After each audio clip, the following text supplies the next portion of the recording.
Good morning to all of you. मैं Brajesh Kumar, biology faculty, आप सभी का online classes Tagore children academy Surajgarh में स्वागत करता हूँ।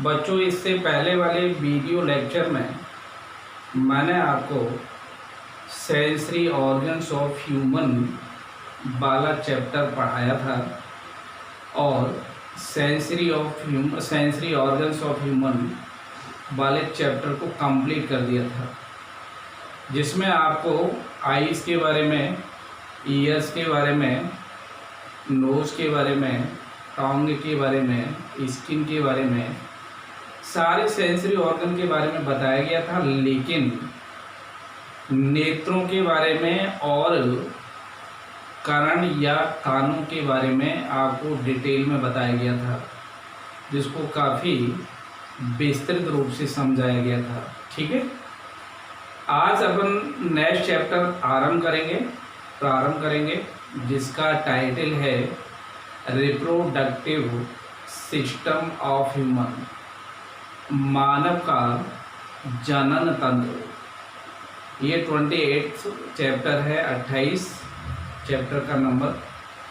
अब देखिए, जनन अंग का मतलब क्या होता है? जनन होता है, और जनन का मतलब होता है वे अंग जिनके द्वारा जनन इकाइयाँ बनाई जाती हैं। तो चैप्टर का जैसा कि टाइटल है, मानव के जनन अंग या मानव का जनन तंत्र। और जनन तंत्र किससे मिलके बना होता है? जनन अंगों से मिलके बना होता है। कोई भी तंत्र है अंग से मिलकर के ही बनता है। ठीक है, तो जनन तंत्र है, इसका मतलब है जनन अंग मिलकर के जिस तंत्र को बना रहे होते हैं वही तंत्र क्या हो जाता है? जनन तंत्र हो जाता है। ठीक है, यदि आपसे कोई पूछता है कि what do you mean by the reproduction, then you can write as, जितने भी जनन अंग हैं यदि वो सारे मिल जाते हैं, असेंबल हो जाते हैं, और तब जिसका फॉर्मेशन करते हैं वह सिस्टम कहलाता है। अर्थात हम कह सकते हैं वह तंत्र जो अंगों से मिलकर के बनता है। यदि वो जनन तंत्र है तो हम क्या बताएंगे? जनन अंगों से मिलकर बनने वाले तंत्र को ही जनन तंत्र कह देते हैं। ठीक है, सबसे पहले इसमें हम जनन को आइडेंटिफाई करते हैं या जनन को डिफाइन करते हैं। अर्थात यदि आपसे पूछा जाता है जनन किसे कहा जाता है, what do you mean by the reproduction, या फिर जनन क्या है, तब हमें ये बताना होता है सिंपल वे में कि जनन वह प्रक्रिया होती है जिसके द्वारा वंश वृद्धि होती है। या हम ये कह सकते हैं कि जनन एक जैविक क्रिया है जिसके द्वारा अपने जैसे जीवों को जन्म दिया जाता है। इसमें भी क्या होता है? वंश वृद्धि हो रही होती है। या हम ये भी कह सकते हैं कि जीवों में संतान उत्पन्न करने की प्रक्रिया को ही क्या कहा जाता है?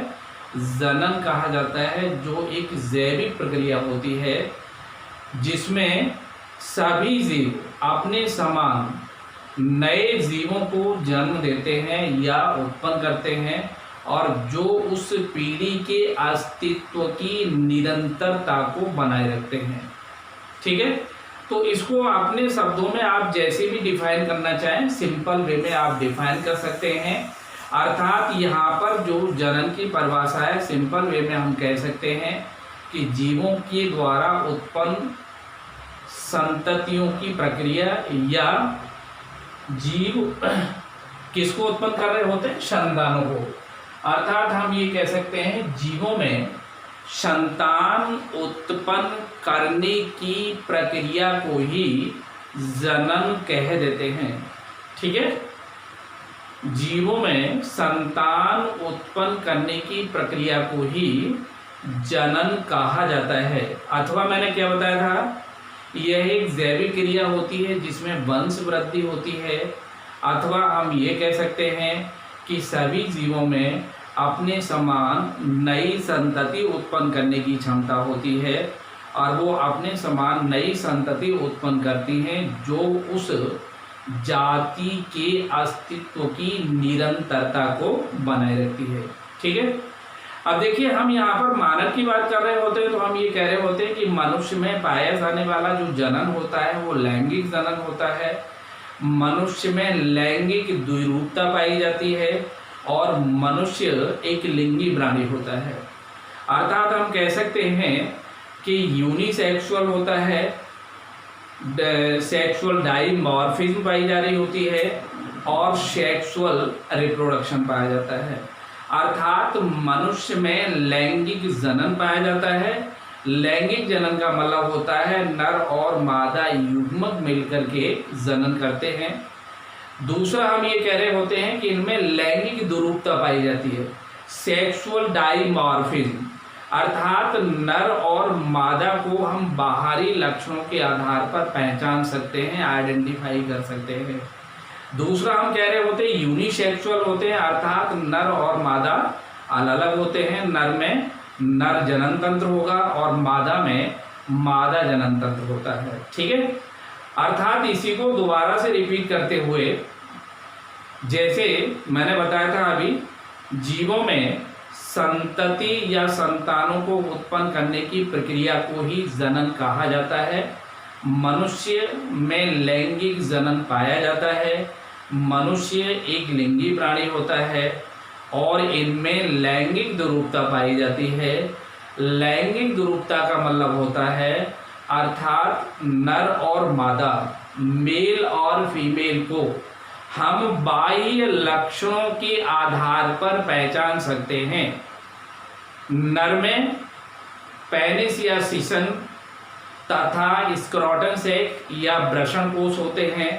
मादा में स्तन ग्रंथियां विकसित रूप में पाई जाती हैं, लेकिन नर में ये स्तन ग्रंथियां अवशेषी होती हैं या हम कह सकते हैं सिंबॉलिक होती हैं।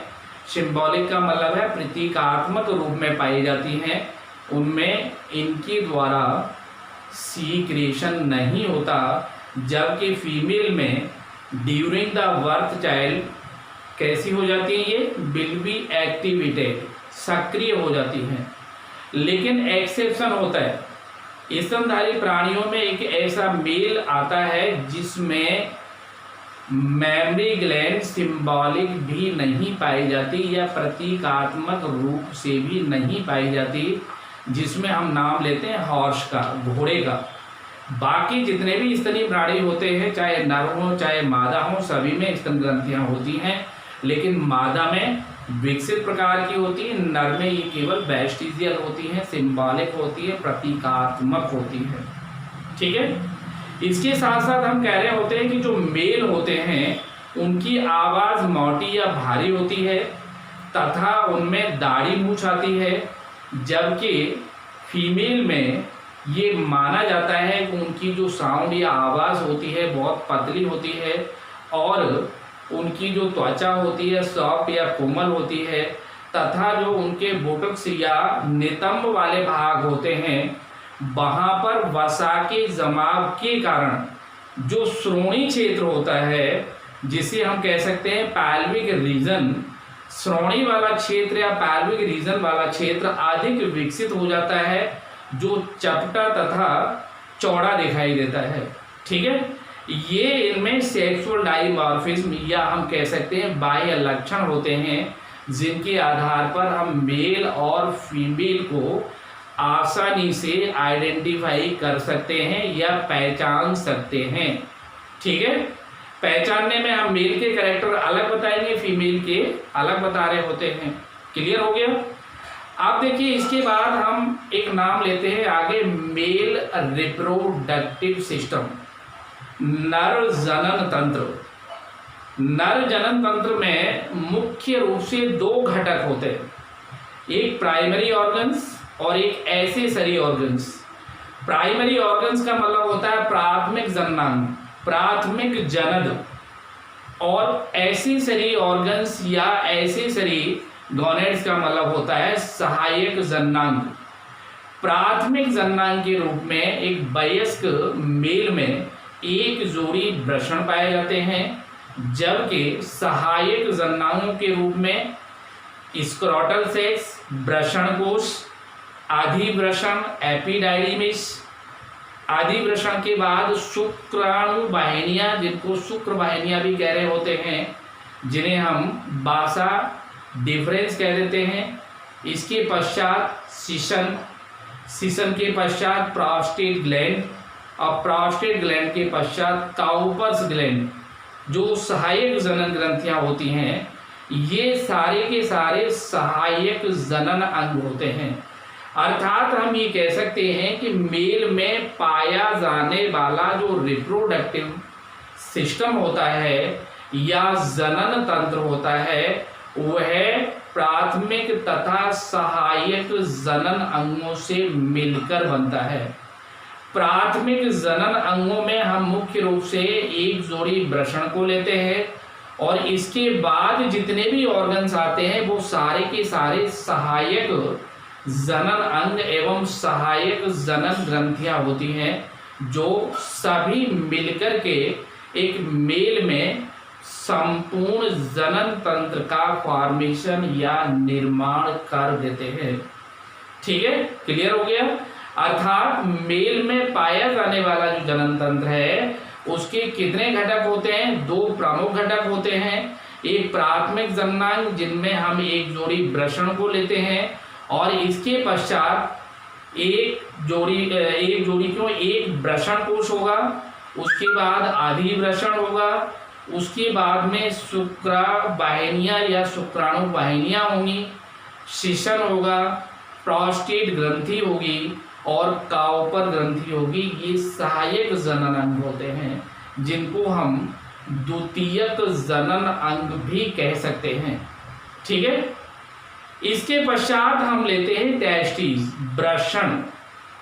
हम ये कह रहे होते हैं कि जो एक वयस्क व्यक्ति होता है या एक एडल्ट जो मेल होता है, उसमें एक जोड़ी वृषण गुलाबी रंग के अंडाकार उदर गुहा से बाहर दोनों टांगों के मध्य वृषण कोश में स्थित होते हैं।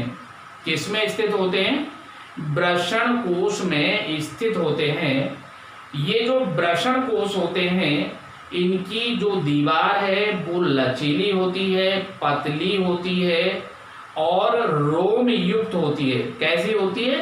हेयरी होती है। ठीक है, अर्थात जो स्क्रोटल सेक्स होते हैं उनकी दीवार इलास्टिक, लचीली, थिन, पतली और हेयरी होती है। हेयरी का मतलब होता है रोम युक्त होती है। इनके भीतर अरेखित पेशीय तंतु एक मोटा सबकुटेनियस स्तर बना लेते हैं, एक मोटा उपत्वचीय स्तर बना लेते हैं। ठीक है, जिसे डार्टोस पेशी या डार्टोस मसल कहा जाता है। कई बार एक नंबर में पूछ लिया जाता है कि डार्टोस पेशी किसे कहते हैं, तो क्या बताओगे? वृषण कोश के भीतर अरेखित पेशी तंतुओं से बना हुआ एक मोटा उपत्वचीय आवरण पाया जाता है, जिसे हम डार्टोस पेशी या डार्टोस मसल कह देते हैं। इसी प्रकार रेखित पेशीय तंतुओं को एक दंडनुमा गुच्छा प्रत्येक वृषण कोश के अर्ध भाग में उपस्थित उपत्वचीय स्तर को उदर गुहा में स्थित उपत्वचीय स्तर से जोड़ देता है। इसे वृषण उत्कर्ष पेशी या वृषणोत्कर्षी पेशी या क्रीमैस्टर मसल्स कहा जाता है, तथा प्रत्येक वृषण कोश की गुहा एक सक्रिय भक्षण नलिका से जुड़ी होती है। अर्थात हम ये कह सकते हैं कि प्रत्येक जो वृषण कोश होता है, यह वृषण कोश एक नैरोअर इनग्यूनल केनाल, इनग्यूनल केनाल का मतलब होता है भक्षण नलिका से कहाँ जुड़ा होता है? उदर गुहा में जुड़ा होता है। कहाँ जुड़ा होता है? उदर गुहा में, और उसमें एक दंडनुमा स्पर्मेटिक कॉर्ड पड़ी होती है। ठीक है, उसी के साथ रेखित पेशी तंतुओं का गुच्छा लगा रहता है। ठीक है ना। अब देखिए ऐसा इसलिए होता है कि बहुत सारे स्तनी प्राणी ऐसे भी होते हैं जिनमें केवल जनन के दौरान ही वृषण उदर गुहा से वृषण कोश में आते हैं, जबकि मनुष्य में एवं अधिकांश स्तन प्राणियों में भ्रूणीय अवस्था के दौरान ही जो वृषण उदर गुहा में बनते हैं वो कहाँ पर आ जाते हैं, वृषण कोश में आ जाते हैं। ठीक है। जैसे मैंने अभी नाम लिया, कई ऐसे भी एनिमल होते हैं जिनमें वृषण कोश पाए ही नहीं जाते, वृषण कोश उसमें हमें नहीं दिखाई दे रहे होते हैं, जिसमें हम नाम एलिफेंट का ले सकते हैं, नाम हम इसमें बार्ब का ले सकते हैं, भेड़िया का। लेकिन रेबिट में क्या होता है, कई बार ये वृषण जब जनन के दौरान वृषण कोश में आ रहे होते हैं तो कहीं पर ये फंस जाते हैं, रुक जाते हैं, जिसको हम वृषण गोपिकता कह देते हैं। ये रेबिट में डिसऑर्डर माना जाता है। ठीक है। तो इसीलिए मैंने अभी अभी क्या बताया आपको कि जो नर में जनन तंत्र होता है इसमें दो प्रमुख भाग होते हैं, एक प्रथम जनन या प्राथमिक जननांग जिसमें वृषण एक जोड़ी, और दूसरे सहायक जननांग जिसमें क्या होता है, वृषण कोश, अधिवृषण, इसके बाद शुक्रवाहिनियां, इसके बाद में शिशन, इसके बाद में प्रोस्टेट ग्लैंड और काउपर्स ग्लैंड। वृषण में मैंने आपको बताया था कि जो एक वयस्क मेल होता है या पुरुष होता है उसमें एक जोड़ी वृषण गुलाबी रंग के अंडाकार उदर गुहा से बाहर दोनों टांगों के मध्य वृषण कोश में स्थित होते हैं। वृषण कोश की दीवार लचीली, पतली और रोम युक्त होती है। इनके भीतर अरेखित पेशीय तंतुओं से बना हुआ मोटा उपत्वचीय स्तर पाया जाता है जिसे डार्टोस पेशी कह दिया जाता है। इसके पश्चात रेखित पेशी तंतुओं को एक दंडनुमा गुच्छा प्रत्येक वृषण कोश के अर्ध भाग में स्थित उपत्वचीय स्तर को उदर गुहा में स्थित उपत्वचीय स्तर से जोड़ता है, जिसे वृषणोत्कर्ष पेशी या क्रीमैस्टर मसल्स कहा जाता है। प्रत्येक वृषण कोश की गुहा एक सक्रिय भक्षण नलिका या किससे जुड़ी होती है, इनग्यूनल केनाल से जुड़ी होती है। ठीक है। इसके पश्चात आता है वृषण की संरचना और कार्य, structure and functions of testis. देखिए एक वयस्क व्यक्ति में जो वृषण होते हैं, प्रत्येक वृषण की जो मोटाई होती है लगभग 4 सेंटीमीटर होती है, उसकी लंबाई लगभग 2.5 सेंटीमीटर होती है। प्रत्येक वृषण का जो वेट होता है वो लगभग 10 से 15 ग्राम होता है। और वृषण के ऊपर 2 आवरण पाए जाते हैं। बाहरी महीन जो आवरण होता है उसे हम ट्यूनिका वैजिनैलिस अर्थात क्या कह रहे होते हैं, यौनिक कंचुक कह देते हैं, जो उदर गुहा के उदरावरण से बनता है, तथा जो आंतरिक आवरण होता है जिसे हम ट्यूनिका एल्बुजिनिया या श्वेत कंचुक कहते हैं, जो श्वेत तंतुमय संयोजी ऊतक से मिलकर के बना होता है और वह स्थान स्थान पर वृषण में अंदर की तरफ धंस जाता है। इस कारण वृषण में बहुत सारी वृषण पट्टियां बन जाती हैं जिनको सेप्टिबुला टेस्टिस कह देते हैं। इस प्रकार एक वृषण में लगभग 250 से 300 वृषण पालिकाएं या लॉब्यूल्स बन जाते हैं और प्रत्येक पिंडक में 2 या 3 पतली महीन लंबी कुंडलित नलिकाएं पाई जाती हैं जिन्हें शुक्र जनन नलिकाएं या सेमनीफेरस ट्यूब्यूल्स कह देते हैं। ये जो शुक्र जनन नलिकाएं होती हैं इन्हीं में शुक्राणुओं का निर्माण होता है। ये शुक्र जनन नलिकाएं प्रत्येक वृषण की कार्यात्मक तथा संरचनात्मक इकाई कहलाती हैं। ठीक है। अब देखिए ये जो शुक्र जनन नलिकाएं होती हैं, ये जो शुक्र जनन नलिकाएं हैं इनके चारों तरफ पिंडक ऊतक में अंतःस्रावी ग्रंथियां पाई जाती हैं, कोशिकाएं पाई जाती हैं, या फिर हम दूसरा नाम ले सकते हैं रुधिर कोशिकाएं पाई जाती हैं, तंत्रिका तंतु होते हैं। इन नलिकाओं के अतिरिक्त अंतराली कोशिकाएं, जिनको हम अंतःस्रावी कोशिकाएं कह रहे होते हैं, इनका एक नाम और होता है लीडिंग कोशिकाएं। लीडिंग वैज्ञानिक था। ये जो लीडिंग कोशिकाएं होती हैं, एक विशेष प्रकार के हार्मोन को स्रावित करती हैं, जिसे मेल हार्मोन कहा जाता है, और उस मेल हार्मोन को टेस्टोस्टेरोन कह देते हैं। इनके समूह को एंड्रोजेंस कहा जाता है। यह टेस्टोस्टेरोन मेल हार्मोन मेल में या नर में सेकेंडरी सेक्सुअल कैरेक्टर्स, द्वितीयक लैंगिक लक्षणों का विकास तथा सहायक जनन ग्रंथियों के विकास में सहायता करता है। अर्थात मेल में आवाज का भारी होना, मेल में दाढ़ी मूंछ का आ जाना, मेल में चेस्ट पर या छाती पर बालों का आ जाना, ये सारे के सारे जो लक्षण होते हैं वो द्वितीयक लैंगिक लक्षण कहलाते हैं। या हम ये कह सकते हैं कि इसमें संपूर्ण सहायक जनन ग्रंथियां भी विकसित हो जाती हैं और सहायक जनन अंग भी विकसित हो जाते हैं। ये केवल किसके कारण होता है? With the help of testosterone hormone that is called as male hormone which is secreted by the leading cells which situated inside of seminiferous tubules। किसके साथ में?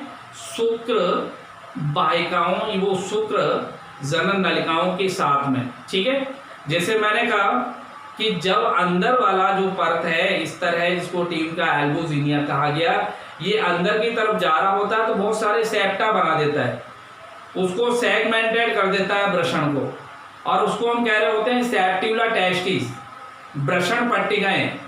इस कारण से एक वृषण में लगभग 250 से 300 क्या बन जाते हैं? पिंड बन जाते हैं, लाव्यूल्स, पिंडक, कोष्ठक, चैम्बर्स, और प्रत्येक चैम्बर के अंदर लगभग 2 से 3 शुक्र जनन नलिकाएं जो लंबी होती है, पतली होती है, कुंडलित होती है, पड़ी होती है। शुक्र जनन नलिकाओं के चारों तरफ संयोजी ऊतक पड़ा होता है, जिसमें अंतःस्रावी कोशिकाएं, रुधिर कोशिकाएं और तंत्रिका तंतु पड़े होते हैं। इनमें अंतःस्रावी कोशिकाएं अंतराली कोशिकाओं के रूप में काम कर रही होती हैं, जिन्हें हम लीडिंग सेल भी कह रहे होते हैं, और इनके द्वारा जो हार्मोन स्रावित होता है that is called as male hormone.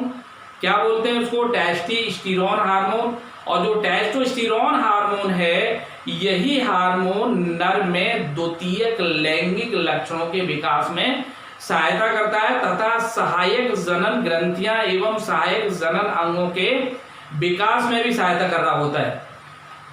दूसरा हम ये कह रहे होते हैं कि जो शुक्र जनन नलिकाएं होती हैं, इनके चारों तरफ भी संयोजी ऊतक से बनी हुई एक आधारीय झिल्ली होती है, जिसे हम ट्यूनिका प्रोपरिया कह रहे होते हैं, और ट्यूनिका प्रोपरिया के ठीक नीचे जर्मिनल एपिथेलियम की लेयर होती है, जिसे जनन उपकला कहा जाता है। जनन उपकला में 2 प्रकार की कोशिकाएं होती हैं, एक नाम दिया जाता है शुक्राणु जनीय कोशिकाएं और दूसरा नाम दिया जाता है सपोर्टिंग सेल। शुक्राणु जनीय कोशिकाएं शुक्र जनन की क्रिया से शुक्राणुओं का निर्माण करती हैं तथा supporting cell are called as nurse cell. Supporting cell को हम नर्स सेल या धात्री कोशिकाएं भी कह रहे होते हैं, या सर्टोली कोशिकाएं भी कह रहे होते हैं। एक वैज्ञानिक थे जिनका नाम था एनरिको सर्टोली, उन्होंने इनको आइडेंटिफाई किया, इन्वेंट किया, इसीलिए इनका नाम क्या रख दिया? Sertoli sense. ये सर्टोली सेंस का जो स्वतंत्र भाग होता है वो कटा फटा होता है, ये स्तंभाकार होती हैं, संख्या में कम होती हैं लेकिन बड़े आकार की होती हैं। जो इनका कटा फटा भाग होता है उससे शुक्राणु पूर्वी कोशिकाएं चिपकी रहती हैं। ये कोशिकाएं या सर्टोली कोशिकाएं विकासशील जनन कोशिकाओं के लिए पोषण देती हैं, सपोर्ट या आलम्बन दे रही होती हैं। साथ में हम कह रहे होते हैं कि ये इनको प्रोटेक्ट या सुरक्षा देती हैं। ठीक है ना? साथ साथ ये क्या करती हैं? जो शुक्राणु पूर्वी कोशिकाएं होती हैं उनके कोशिका द्रव्य का विघटन कर देती हैं। इसके साथ साथ इनके द्वारा शुक्राणु उत्पादन प्रेरित करने वाले हार्मोन एफएसएच की क्रिया के नियमन के लिए एक हार्मोन स्रावित किया जाता है जिसको हम प्रोटीन हार्मोन कह रहे होते हैं, जिसका नाम होता है इनहिबिन हार्मोन। क्या नाम होता है? Inhibin hormone. ठीक है, तो इस तरीके से हम इसको आसानी से एक्सप्लेन कर सकते हैं। अर्थात ये जो है आप दोबारा से देख सकते हो। आपको मैंने कहा था सबसे पहले जो जनन तंत्र है इसको परिभाषित करने के लिए हम बता रहे होते हैं कि जनन अंगों से मिलकर बनने वाले तंत्र को जनन तंत्र कह रहे होते हैं। जनन की परिभाषा क्या होती है? जीवों में संतान उत्पन्न करने की प्रक्रिया को क्या कहा जाता है? जनन कहा जाता है। या मैंने ये भी कहा था कि वंश वृद्धि को ही जनन कह रहे होते हैं। या मैंने ये कहा था जनन वह जैविक क्रिया होती है जिसमें प्रत्येक जीव अपने समान नई संतति उत्पन्न कर उस जाति के अस्तित्व की निरंतरता को बनाए रखने का काम करता है। आपने देखा होगा सारे इंडिविजुअल्स की एक लाइफ होती है, एक लाइफ स्पान होता है, उससे ज्यादा वो सरवाइव नहीं करता। लेकिन कभी भी आपने ये नहीं देखा होगा कि मानव जाति समाप्त हो जाए या जंतु जाति समाप्त हो जाए या पादप जाति समाप्त हो जाए, जबकि हमारी आयु निश्चित है, उसके बाद हमें मरना ही है। लेकिन फिर भी मानव जाति कभी समाप्त नहीं हो रही होती है। क्यों?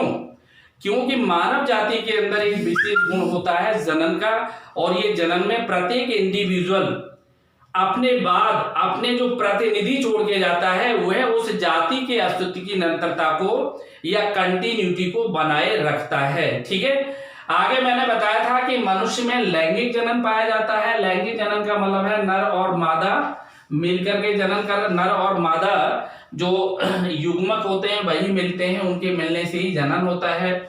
इसके बाद मैंने कहा था इसमें लैंगिक द्रुवता पाई जा रही होती है। लैंगिक द्रुवता का मतलब होता है नर और मादा को हम बाहरी लक्षणों के आधार पर आइडेंटिफाई कर सकते हैं, अर्थात ये एक लिंगी होते हैं। तो लैंगिक जनन का मतलब है जहां नर मादा दोनों भाग ले रहे हों, और लैंगिक द्रुवता का मतलब होता है कि नर और मादा को हम बाह्य लक्षणों के आधार पर पहचान सके, अर्थात नर एवं मादा को बाह्य लक्षणों के आधार पर पहचाना जा सकता है। नर में पेनिस, वृषण कोश, स्टोडल सैक पाए जाते हैं, जबकि स्त्रियों में विकसित स्तन ग्रंथियां होती हैं। नर में ये अवशेषी या सिंबॉलिक होती हैं या प्रतीकात्मक रूप से पाई जाती हैं।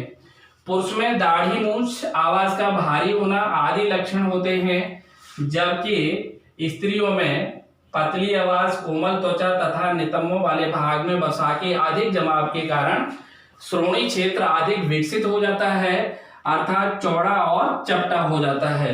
ठीक है, इसके पश्चात है मेल रिप्रोडक्टिव सिस्टम।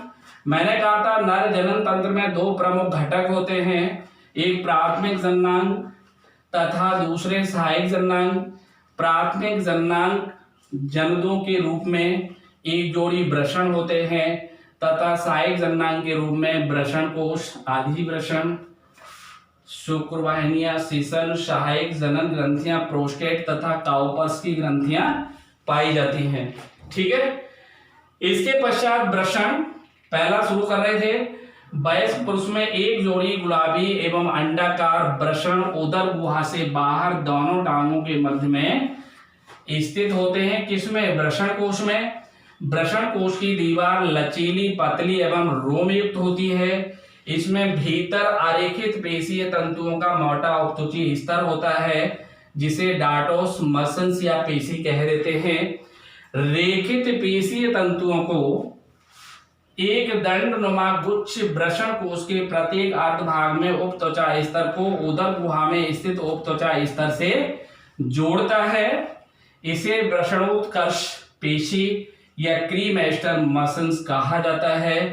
प्रत्येक वृषण कोश की गुहा से बक्षण नलिका जुड़ी होती है या एक सक्रिय नलिका जुड़ी होती है जिसको इन्ग्यूनल केनाल या बक्षण नाल कह देते हैं।